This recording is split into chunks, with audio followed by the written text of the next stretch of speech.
Hello everyone, welcome back to Jet Mastery. இந்த வீடியோவில் நம்ம ஃபைண்ட் nth மேஜிக் நம்பர் அப்படிங்கிற ஒரு பிட் மேனிபுலேஷன் டாப்பிக்ல இருக்கிற ஒரு கொஸ்டினை தான் நம்ம வந்து பார்க்க போறோம். ஸோ கொஸ்டின் ரொம்பவே சிம்பிள், நீங்க அண்டர்ஸ்டாண்ட் பண்ணிக்கிட்டீங்கன்னா. என்ன சொல்லியிருக்காங்க? எ magic number is defined as நம்ம என்ன கண்டுபிடிக்கணும்னா nth மேஜிக் நம்பரை கண்டுபிடிக்கணும். Okay, a magic number is defined as a number that can be expressed as a power of 5 or sum of unique powers of 5 அப்படின்னு சொல்லியிருக்காங்க. So சில few magic நம்பர்ஸும் எழுதியிருக்காங்க. அது என்னன்னா 5, 25, 30, நெக்ஸ்ட் 125, 130 இந்த மாதிரி எல்லாம் சொல்லியிருக்காங்க.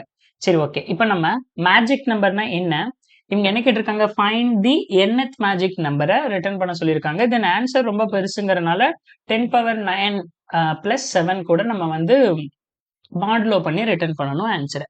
சரி, ஓகே. இப்போ சில ஃபியூ என்ன மேஜிக் நம்பர்ஸ் எழுதியிருந்தாங்க இல்லையா, அதெல்லாம் என்னென்னு பார்க்கலாம். 5, 25, 30 இதெல்லாம் இருக்கு. சரி, ஓகே. ஸோ அந்த ஃபியூ மேஜிக் நம்பர்ஸ் எல்லாம் என்னென்னது? 5, 25, தென் 30. நெக்ஸ்ட் என்ன நம்பர் எழுதியிருக்காங்க? 30க்கு அப்புறம் 125, 130. Okay, so 125 and 130. சரி, ஓகே. ஸோ இந்த நம்பர் எல்லாம் இப்போ இது வந்து என்னன்னா 5⁻1 அப்படின்னு சொல்லலாம். ஓகே, இது எப்படி சொல்லலாம்னா 5⁻1, 5⁻2. இது வந்து யூனிக் பவர்ஸ். ஸோ 5⁻1 + 5⁻2. நம்மளால 5⁻1 + 5⁻1ன்னு எழுத முடியாது. ஏன்னா அவங்க கொடுத்த ரூல்ஸ்ல இது வரல. என்ன சொல்லியிருக்காங்க? Sum of magic number that can be express as power of 5 or sum of unique powers தான் சொல்லியிருக்காங்க. அப்ப இது வந்து யூனிக் பவர்ஸ் கிடையாது. அப்ப இது வராது. ஓகே, 5⁻1ம் 5⁻2ம் இங்க நமக்கு ஆட் ஆயிருக்கு. சரி, ஓகே. 5⁻1 + 5⁻2 இது எப்படி எழுதலாம்? இது 5⁻3. இது என்னது? 5⁻3 அது கூட + 5⁻1. சரி, ஓகே. ஸோ இப்படிதான் இதை வந்து எக்ஸ்பிரஸ் பண்ணியிருக்காங்க. இது ஒரு பக்கம் இருக்கட்டும். ஓகேங்களா, இது வந்து ஒரு பக்கம் இருக்கட்டும். இதை வந்து அவங்க ஒரு மாதிரி எக்ஸ்பிரஸ் பண்ணியிருக்காங்க. இப்போ nth மேஜிக் நம்பர் தான் நம்ம கண்டுபிடிக்கணுமா? ஓகே, இப்போ n = 1 அப்படின்னு வச்சுக்கோங்க. ஓகே, n = 1 அப்படின்னா நம்ம இதை எப்படி எழுதலாம் அப்படின்னு பார்த்தீங்கன்னா, ஸோ இதை வந்து நான் 5⁻1 அப்படின்னு எழுதலாம். ஓகே, இப்போ n = 2 அப்படின்னா செகண்ட் மேஜிக் நம்பர் நம்ம எப்படி எழுதலாம் அப்படின்னு பார்த்தீங்கன்னா 5⁻2 அப்படின்னு எழுதலாம். தேர்ட் மேஜிக் நம்பர் n = 3 அப்படின்னா எப்படி எழுதலாம்னா 5⁻1 + 5⁻2 அப்படி எழுதலாம். தென் n = 4 அப்படின்னா இது எப்படி எழுதலாம்னு கேட்டிங்கன்னா, ஆல்ரெடி யூனிக் நம்பர்ஸ் போயிடுச்சா, இப்போ 5⁻3. ஓகே, அடுத்தது n = 5 அப்படின்னா 5⁻3 அது கூட + 5⁻1. சரி, ஓகே. அடுத்தது இப்போ n = 6 அப்படின்னா எப்படி எழுதலாம் அப்படின்னு பார்த்தீங்கன்னா 5⁻3. ஸோ இப்போ 3 கூட இன்னும் 2 ஆட் பண்ணலையா, ஸோ இப்போ 5⁻2 இப்படி ஆட் பண்ணியிருக்கலாம். இப்போ n = 7 அப்படின்னா என்னன்னா, இப்போ என்ன பேலன்ஸ் இருக்கு? 5⁻3 + 5⁻2 + 5⁻1. ஏன்னா யூனிக் பவர்ஸ் மட்டும்தான் ஆட் பண்ணணும். இப்போ n = 8னா 3ல இருந்து ஸ்டார்ட் ஆகிற எல்லாத்தையும் நம்ம ஆட் பண்ணியாச்சு. இப்போ 5⁻4. இதுதான் n = 8. சரி, ஓகே. இதுல என்ன ரிலேட் பண்ண முடியும் அப்படின்னு இப்ப ஜஸ்ட் வீடியோவை பாஸ் பண்ணுங்க. உங்களால ஏதாவது ரிலேட் பண்ண முடியுதான்னு பாருங்க. ஓகேவா? ஸோ என்ன ரிலேட் பண்ண முடியுதுங்கிறத நீங்க பாருங்க. ஓகே, ஸோ இது ஒரு பக்கம் இருக்கட்டும். ஓகேங்களா, இப்போ இதோட பைனரி ரெப்ரசன்டேஷனை நான் எழுத போறேன். ஸோ பைனரி ரெப்ரசன்டேஷன் எழுதுனா உங்களுக்கு வந்து இதுல புரியறதுக்கான நிறைய வாய்ப்பு இருக்கு. சரி, பைனரி ரெப்ரசன்டேஷன் அப்படின்னா நம்ம என்ன எழுதலாம்? இப்போ 5⁻1னா இப்போ n = 1. 1ஓட பைனரி ரெப்ரசன்டேஷன் என்னது? 1. அடுத்தது 2ஓட பைனரி ரெப்ரசன்டேஷன் என்னது? 1 0. அடுத்தது 3ஓட பைனரி ரெப்ரசன்டேஷன் என்ன? 1 1. 4ஓட பைனரி ரெப்ரசன்டேஷன் என்ன? 4 1 0 0. அடுத்தது 5ஓட பைனரி ரெப்ரசன்டேஷன் என்ன? 1 0 1. அடுத்தது 6ஓட பைனரி ரெப்ரசன்டேஷன் என்னது? 1 1 0. 7ஓட பைனரி ரெப்ரசன்டேஷன் என்னது? 1 1 1. ஓகே, அடுத்தது 8ஓட பைனரி ரெப்ரசன்டேஷன் என்னது? 1 0 0 0. அப்போ இது எல்லாத்தையுமே நான் ஒரு 4 பிட் பைனரி ரெப்ரசன்டேஷன்ல எழுதியிருக்கேன். 4 பிட் பைனரி ரெப்ரசன்டேஷன்ல இது எல்லாத்தையுமே நான் ரெப்ரசன்ட் பண்றேன். இப்போ இதுல ஏதாவது உங்களுக்கு ரிலேட் பண்ண முடியுதான்னு பாருங்களேன். ஸோ இந்த வேல்யூஸ் கூட எதையாவது உங்களுக்கு ரிலேட் பண்ண முடியுதா அப்படின்னு நீங்க செக் பண்ணி பாருங்க. இப்போ பாருங்க, 1 × 5⁻1 கரெக்டா? ஆன்சர் வந்துருச்சா? அதுதானே 5⁻1ங்கிறது 5. ஓகே, அடுத்தது இங்க 0 × 5⁻1, 1 × 5⁻2. அப்ப என்ன வரும்? இங்க 0 × 5⁻1 0 தான். 5⁻2ங்கும்போது 25 கிடைச்சிருச்சா? 25 கிடைச்சிருச்சு. சரி ஓகே. அதே மாதிரி 5 power 1 1 into 5 power 1 plus 1 into 5 power 2 ரெண்டையும் ஆட் பண்ணா என்ன கிடைக்குது? ஸோ 5 பவர் 1ங்கும்போது 5 அது கூட ஒரு 25 30 கிடைச்சிருச்சு. ஸோ இப்போ இதே மாதிரி இங்கேன்னு வரும்போது இன்டூ 5 பவர் 1 5 பவர் 1 ஒரு நிமிஷம். ஓகே சின்னதாக எழுதிக்கலாம். Into 5 power 1 into 5 power 2 into 5 power 3. Okay. So இப்படி எழுதியிருப்போம். ஸோ இங்கே 5 பவர் 3யோடது மட்டும்தான் ஆன்சராக வரும். ஸோ அதனால ஆன்சரும் 5 பவர் 3க்கு என்னவோ அதுதான் ஆன்சர். 5 பவர் 3க்கு 125. ஓகே. அதுக்கு மேலே போனால் எனக்கு ஆன்சர் தெரியாது. 5 பவர்ஸோடது எனக்கு பண்ண தெரியாது. மல்டிப்ளிகேஷன் கொஞ்சம் அதிகமாக இருக்கு இல்லையா? ஏன்னா நான் மேக்ஸில் கொஞ்சம் வீக். ஓகே. இப்போ 1 இன்டூ 5 பவர் 1 தென் 0 இன்டூ 5 பவர் 2 1 இன்டூ 5 பவர் 3. அப்போ பண்ணும்போது இங்கே எது ஜீரோவோடது வராது. 5 பவர் 3யும் 5 பவர் 1னையும் மல்டிபிள் பண்ணி ஆட் பண்ணுறது தான் ஆன்சரு. பண்ணோம்னா நமக்கு என்ன கிடைக்கும்? 130 கிடைக்கும். ஓகே. அடுத்ததெல்லாம் பாருங்களேன். ஸோ அதே மாதிரி தான் இருக்கா? 1 இன்டூ 5 பவர் 2 இது. ஏன்னா இங்கே 0 இன்டூ 5 பவர் 1 தென் 1 இன்டூ 5 பவர் 3.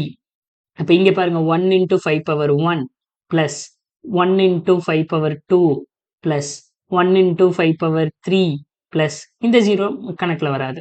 ஓகே. அதே மாதிரி 0 into 5 power 1 plus 0 into 5 power 2 plus 0 into 5 power 3. Okay. Plus அதே மாதிரி 1 இன்டூ 5 பவர் 4. அப்போ இதுக்கு ஆன்சர் கரெக்டாக 1 இன்டூ 5 பவர் 4 தான். ஏன்னா ஜீரோவோட ஆட் பண்ணால் அது எல்லாமே கணக்கில் வராது. 0 into multiple anything that will be 0. அப்போ இப்போ எனக்கு fourth binary fourth magic number கேட்டாங்கன்னா நான் என்ன பண்ணலாம்? அந்த 4ங்கிற நம்பர் எடுத்து அதில் எங்கே 1 இருக்கோ இதை நான் பண்ணணும்.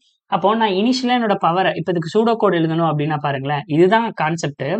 முதல்ல இந்த இடத்துல எங்கெல்லாம் 1 இருக்கோ அந்த இடத்துல மட்டும் பண்றேன். முதல்ல என்னுடைய பவர் எதுல ஸ்டார்ட் ஆகுது? எடுத்ததுமே 5ல தான் ஸ்டார்ட் ஆகுது.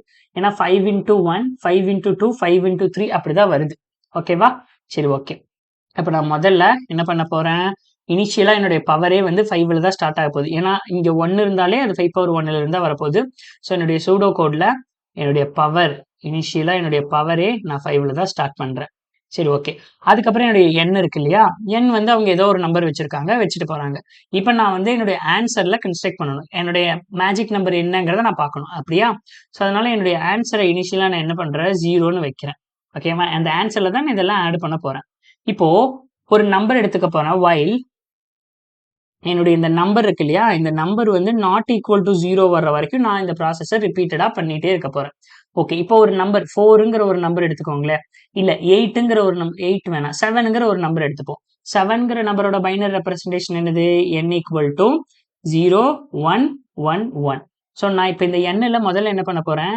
இந்த லாஸ்ட் டிஜிட்ல 1 இருக்கா இல்லையான்னு பார்க்க போறேன். எப்படி செக் பண்ண போறேன்? இஃப் இந்த லாஸ்ட் டிஜிட் எப்படி பார்ப்பேன்? n அண்டு ஸோ கரெக்டாக 1 தான். 1 பண்ணுறேன். 1 பண்ணும்போது என்னுடைய ஆன்சர் வந்து என்ன வரும்?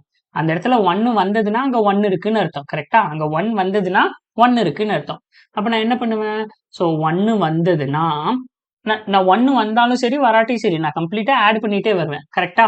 நான் இஃப் கண்டிஷனே செக் பண்ண வேண்டிய அவசியம் இல்லை. ஏன்னா 1 வந்தாலும் வராட்டி இப்போ 1 இன்டூ பவரா இது என்ன பண்ணும்? 1 இன்டூ 5 பவர் 1 கரெக்டா? ஸோ 5 பவர் 1 5 பவர் 1 என்னது? 5 அந்த பவர் தான் நான் இங்கே வச்சிருக்கேன். அப்போ answer equal to answer plus இந்த இங்க என்ன பிட் இருக்கு அதை நம்ம எப்படி கண்டுபிடிக்கிறது? இங்க என்ன பிட் இருக்குன்னு எப்படி பாக்குறது? அதுதான் n அண்டு 1. ஏன்னா கரெக்டா இந்த இடத்துல மட்டும்தான் வரும். அப்போ 1ன்னு வந்ததுன்னா இங்க 1 இருக்கு. அப்போ 1ன்னு வரலன்னா அங்க 1 இல்லை. அப்போ answer equal to n and 1 வர்ற ஆன்சர் கூட இன்டூ பவர் பண்ணிக்கலாம். அப்ப நான் 1 இன்டூ 5 பவர் 1 பண்ணிட்டேன். ஓகே. பண்ணதுக்கு அப்புறம் நெக்ஸ்ட் நான் இங்க வரும்போது என்ன பண்ணணும்? என்னுடைய பவர் 5 பவர் 1 இருந்தது 5 பவர் 2ன்னு மாறணும். கரெக்டா? இங்கெல்லாம் 5 பவர் 2ன்னு எடுத்திருக்கேன். 5 பவர் 2னா என்னது? 25. அப்போ 5ல இருந்து நான் என்னவா மாத்தணும்? அதை 25ஆ மாத்தணும். ஸோ அப்போ power equal to power star 5. Okay. இப்போ பவர் மாறியாச்சு. நான் இந்த டிஜிட் ஆக்சஸ் பண்ணிட்டேன்னா என்ன பண்ணலாம்? இதை டிஸ்கார்ட் பண்ணிடலாம். அப்போ என்னுடைய n ஈக்குவல் டு இப்போ என்ன பண்ணிடலாம்? n வந்து 0 0 1 1ன்னு மாத்திடலாம். ஏன்னா இந்த 1 டிஸ்கார்ட் ஆயிரும். அப்போ இதுக்கு பேர் என்னன்னா என்ன ஒரு ரைட் ஷிஃப்ட் பண்ணிடலாம். எனக்கு இந்த பிட் வேணாம் அப்படின்னு நான் சொல்றதுக்காக. அப்போ n equal to n right shift of 1. அவ்வளோதாங்க. ஸோ லாஸ்ட்டாக எதை ரிட்டர்ன் பண்ணால் போதும்? நம்மளோட ஆன்சரை பிரிண்ட் பண்ணா அதுதான் நமக்கான nth மேஜிக் நம்பர். ஓகேங்களா? கரெக்டா கன்ஸ்ட்ரக்ட் பண்ணியாச்சு. சரி, ஓகே. இதுதான் சூடோ கோட். இப்போ நம்ம கோட்ல இம்ப்ளிமெண்ட் பண்ணி பார்க்கலாம். இப்போ லாங்ல சொல்லியிருக்கிறதுனால நம்ம எல்லாமே லாங்ல எடுக்கணும். நம்ம என்னென்ன சூடோ கோட்ல யூஸ் பண்ணியிருந்தோம் இங்க பார்த்தா தெரியும். சூடோ கோட்ல நம்ம என்னென்ன யூஸ் பண்ணியிருக்கோம்? முதல்ல பவர் ஒன்று யூஸ் பண்ணியிருக்கோம். So long power equal to first 5ல ஸ்டார்ட் பண்றோம். Next long answer equal to 0ல ஸ்டார்ட் பண்றோம். ஓகே, வைல் அந்த n நாட் ஈக்குவல் டு 0 வர்ற வரைக்கும் நம்ம பண்ணிட்டே இருக்கணும். ஏன்னா இந்த கேஸ்லாம் என்ன நடக்கும்னு பாருங்க. முதல்ல இந்த 1 யூஸ் பண்ணியாச்சு. அடுத்தது இந்த 1 எடுப்போம். இந்த 1 கரெக்டான கரஸ்பாண்டிங் 5 பவர் 2 எடுப்போம். இதை டிஸ்கார்ட் பண்ணுவோம். திரும்ப 0 0 0 1ன்னு இருக்கும். இப்படி ஒவ்வொரு பிட்டா டிஸ்கார்ட் ஆகும்போது கடைசியா இப்ப லாஸ்ட் 1 இருக்கா, இதுவும் டிஸ்கார்ட் ஆயிடுச்சுன்னா நம்மளோட ஆன்சர் என்னது? 0 0 0. அப்ப ஆன்சர் கம்ப்ளீட்டா 0ன்னு வந்துடும். சரி, ஓகே.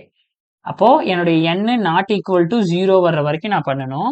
இப்போ answer equal to answer plus. Okay, answer plus என்னது? n and 1. n அண்டு பண்ணா நமக்கு ஒரு ஆன்சர் கிடைக்கும். அந்த n அண்டு 1 கூட இன்டு பவர். ஓகே, இப்போ next time power equal to power star 5. Okay, next என்னது? n அப்டேட் பண்ணும். n equal to n right shift of 1. இப்போ ரிட்டர்ன் ஆன்சர். அவ்வளவுதான். இப்போ இங்க மாட் பண்ண சொல்லியிருக்காங்க இல்லையா? 10 பவர் 9 பிளஸ். ஸோ அதுக்காக அதை நம்ம எடுத்துக்கலாம். ஸோ அதை ஒரு இன்டீஜர்லயே நம்ம அந்த வேல்யூஸை எடுத்துக்கலாம். மாட் பண்ணி அனுப்ப சொல்லியிருக்காங்க. ஸோ இப்போ int mod equal to integer of 1e power 9. இங்க இயக்கணும் 1e பவர் 9 பிளஸ் 7. இதுதான் 10 பவர் 9 பிளஸ் 7க்கு ஷார்ட் ஃபார்ம். இப்போ மாட் பண்ணி ஆன்சர் அனுப்பணும். ஸோ அப்போ ஆன்சர் வித் மாட் பண்ணி அனுப்பி பார்ப்போம். ஸோ ஏதாவது ரன் ஆகுதா, இல்லை ஏதாவது கம்பைலேஷன் எரரா என்ன இருக்குன்னு. Okay, expected. ரன் பண்ணி பார்க்கலாம். எல்லா டெஸ்ட் கேஸும் பாஸ் ஆகுதானே? எல்லா டெஸ்ட் கேஸும் பாஸ் ஆயிடுச்சுங்க. அவ்வளோதாங்க. இந்த வீடியோ ரொம்பவே சிம்பிளான வீடியோ. ஸோ இந்த வீடியோ உங்களுக்கு புரிஞ்சிருந்திருக்கும் நான் நம்புறேன். இந்த வீடியோவில் உங்களுக்கு என்ன டவுட் இருந்தாலும் கீழே கமெண்ட்ல பின் பண்ணுங்க. நான் மறக்காம ரிப்ளை பண்றேன். ஸோ நான் உங்களை நெக்ஸ்ட் வீடியோவில் சந்திக்கிறேன் guys. Until then bye bye, take care.